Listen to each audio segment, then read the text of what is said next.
गर्भवती महिलांनी कोजागिरी पौर्णिमेला या 4 गोष्टी अवश्य करा। रात्री 11:55 ते 12:30 या वेळेत आपल्या गच्चीमध्ये, टेरेसमध्ये, गॅलरीमध्ये किंवा अंगणामध्ये चंद्राच्या प्रकाशात जास्तीत जास्त राहण्याचा प्रयत्न करा। दुसरी गोष्ट अशी आहे की या चंद्राच्या प्रकाशात उभं राहिल्यानंतर ओम चंद्राय नमः हा मंत्र 11 वेळा तुम्ही म्हणायचा आहे। तिसरी गोष्ट आहे की या चंद्राच्या प्रकाशात जे दूध ठेवलेलं आहे तुम्ही ते दूध तुम्ही त्या चंद्राच्या प्रकाशातच प्राशन करायचं। चौथी गोष्ट अशी आहे की या कोजागिरी पौर्णिमेच्या दिवशी इंद्र आणि महालक्ष्मी माता ही पृथ्वी तलावर विहार करत असते, तेव्हा महालक्ष्मी अष्टक हे तुम्ही 11 वेळा पठण करायचं आहे।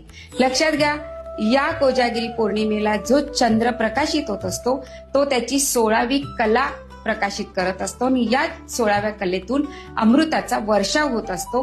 हा वर्षाव असतो, हा औषधी असतो, आयुर्वेदिक असतो आणि आपल्या स्किनसाठी, आपल्या बाळासाठी अतिशय महत्वाचा असतो।